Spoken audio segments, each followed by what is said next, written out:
All right. Hello and welcome. Today, I am in conversation with Alison Cozad, coming to us from Aimpoint Digital, one of our partners, and also just an excellent colleague to work with in the space of decision science. And we're really excited to talk today, kind of heading into Informs Week and Informs Analytics Plus. A lot of cool topics on the docket for that conference. And we'll cover a variety of different things today in the decision science landscape, from AI and ML playing with optimization to kind of what we're seeing since our last conversation in December. Well, let's dive in then. So the last time we had the pleasure of hosting you was during our Decision Fest back in December, and we talked a lot about decision science and agility in OR. There's been a lot happening, seems like almost daily, with AI, ML, and mathematical optimization. And I would say just the general set of AI tools, which I definitely put, mathematical optimization in the mix there. I heard the term physical AI the other day, and I really liked that. So I might start using that a little bit.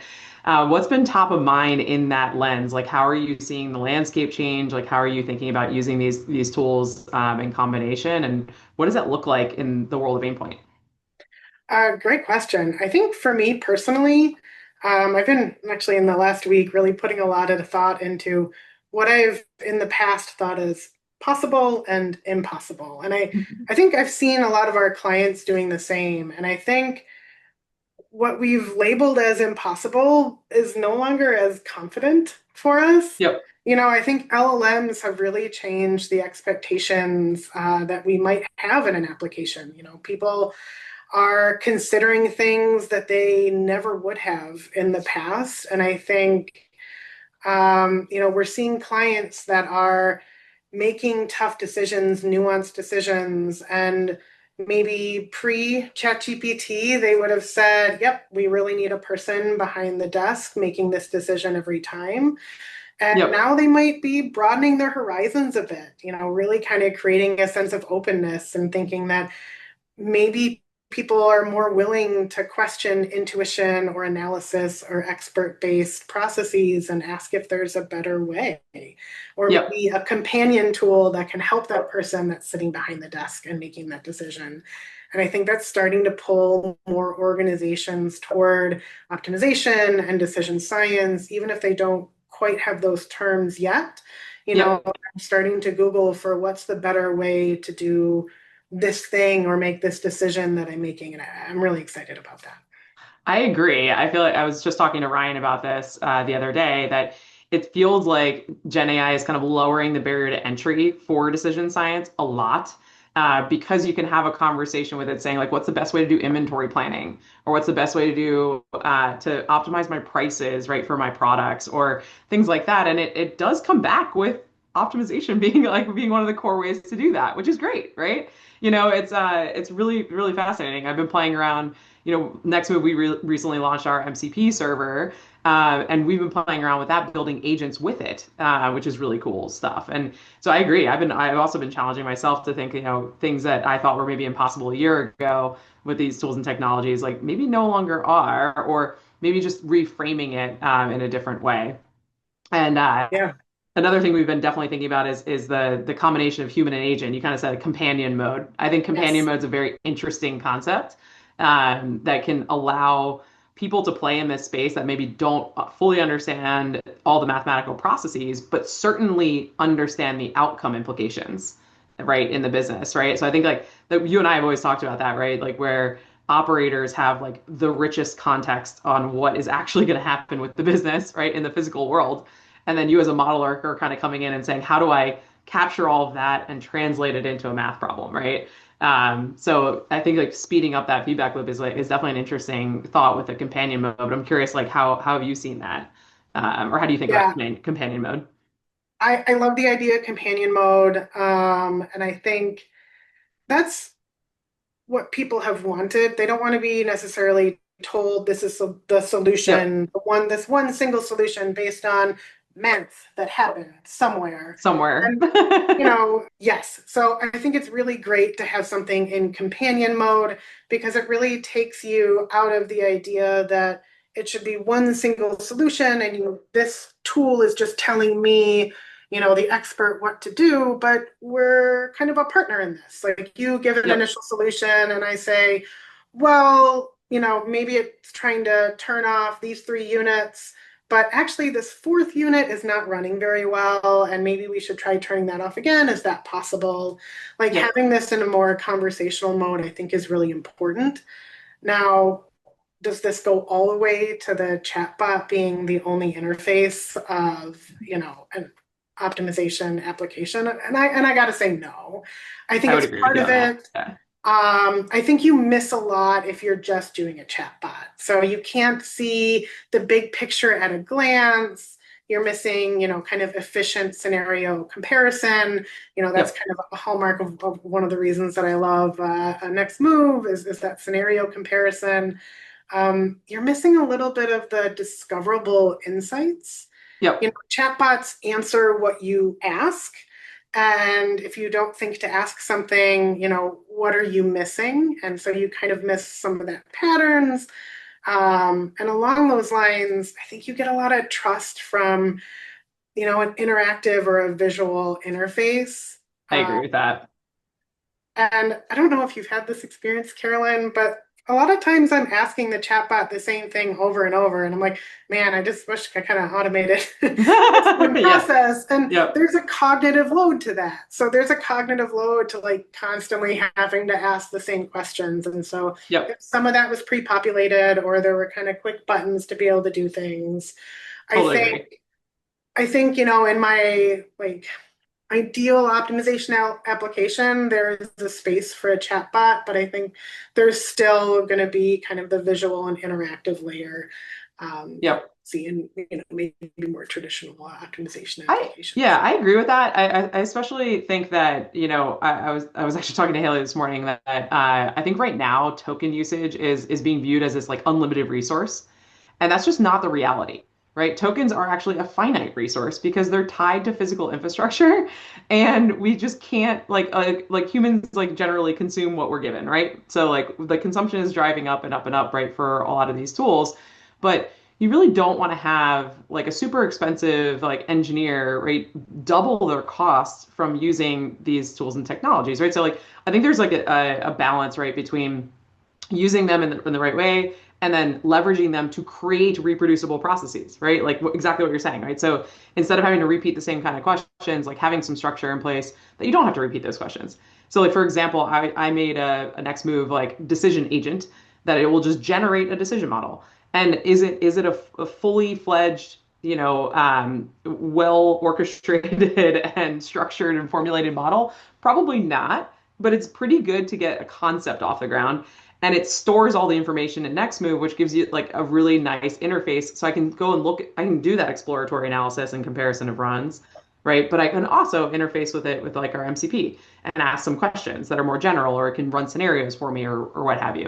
And I think that's like a really cool interplay because I see the companion mode too as how many times did you work with a business user that like is trying to articulate what they want out of the solution, but they can't exactly put something in front of you. And so you're having to do work to provide them something to react to. I think we can shift some of that onus into less technical users now because of what I was just talking about, right? They could generate a model that takes input and output that looks like what they want and does something in the middle, and you can swap in something better, like right in the middle over time. And I think that's a cool interface too, right, for that companion mode, right? Kind of creating those applications and kind of working from there. I like that. And I think one thing I really like about what you're saying is like you're taking something from staring at a blank screen and Yes, starting from there. And so that's true for the modeler. So maybe you get help with the skeleton or they help with some of the plumbing or, data exactly. ingestion Yeah. aspects that are not always our favorite. But No, this way we can spend more time on the model formulation things exactly. along those lines. But also, it's a good point for the user. Like, it's hard to ask for exactly what we want when we don't know all the language, when we don't know what's possible. Yep. Starting with something that's not a blank screen would be a great way, to have these conversations. It's always nice to start with a demo, even if it's not Yep. perfectly what their application is, but it kind of just gives a little bit more context to the conversation and kind of a thing to point at, which is Yes, a thing to great. point at is always better, right? React to something versus try to generate net new is always a more Yes. fruitful conversation. So I know your team is hiring right now. I saw that, and I think you guys have been growing a ton, which is amazing. Among the skills that were like kind of mentioned, in addition to mathematical optimization, were things like simulation and probably also like the AI tools, right? And how you kind of start to leverage those things. Like, how do you see these disciplines coming together in real world applications? And like, what are you guys seeing in the industry? Are people, how are people kind of stitching these together? Are they going multi-decision tech? No, I think that's a great point. I think we're seeing a lot of new work in combining optimization with Gen AI and LLM. There's historic work of, pulling your forecasting results into an Yep, optimization model. There's a lot of ways that they interact, but one that I just don't hear talked about as much is kind of the simulation space. And I think that's a really important aspect. I That's agree. really where you stress test your decision. So you're giving an ability to submit some probability distributions for demand, or knowing that maybe what you sent the optimizer is the likely solution, but there's some edge cases, and Yep. how would that solution handle those edge cases? So, the optimization really tells you what you should do under kind of some sets of assumptions, and then the simulation starts to really test those assumptions Yep. in more realistic dynamic environments. Yeah, So, and try to predict emergent behavior, right? Like things that you yes, might not see because you're running the optimization every minute or something like that, and things start to pile up or, things of yeah. that nature. I also really think that some of the LLMs, some of the foundational models are almost like and just agentic in general, right? Has a lot of parallels with simulation architecture. Yeah. So when you start to think about like agentic systems, they are introducing some level of stochasticity, right, or randomness into the process of interacting with your model. So even just from like a scenario generation or like, low, what I call low level, right, simulation, I think they're kind of interesting in that regard too, right? There's starting to be a little more overlap there, I think. Because what you're talking about for sure is a lot of my background, right? Running like larger scale simulations, right? That Mhm. can kind of predict, behavior of kind of multiple decisions down the road, right? Yes. And how that compounds as Yeah, you move exactly, forward. exactly. For sure. Yeah. Awesome. And for the simulation case, like I love the idea of using optimization. This kind of sets your target and your goalpost. And Yep. you stress test it. And whether that's with kind of a more formal discrete event simulation or an LLM, Yep. asking the LLM to say, where might there be flaws here? Or running some Yep. what if scenarios. And then you learn something and then you iterate and you go back to the Yep. model and see if there's anything else you need to include. Yeah, for sure. And I 100%, since I have a very similar mindset to you. So I was making my agent do that for me, right? I was saying, hey, generate a bunch of like Yep. files in different ranges and then like test them all and summarize. So maybe I'll leave you with one final question and then we'll wrap up. So what are you watching out for in the next, 6 months? We've talked about a lot of range of different topics here. But trends in the industry and developments, like what are the things that are top of mind over the next, 6 to 12 months? I think some things I'm really excited about. We've already kind of touched on them a bit, but just more interesting ways of incorporating Gen AI into the optimization decision making. Maybe people are being more structured about trying to stress test the solution as kind of a alternative to discrete event simulation, or maybe people are starting to use it more to help interpret results or to help write the model. But I think in all cases, we're looking at cool combinations between different technologies that are Yep. unexpected. So it's always been my favorite when you pull the bread and butter from this technology and it's novel here. Yep. And I think that's a really exciting thing to look forward to. And I feel, in terms of the kind of possible to impossible, I think that type of technology combination really lowers the barrier of what might be possible. I Or, agree. I yeah. completely agree.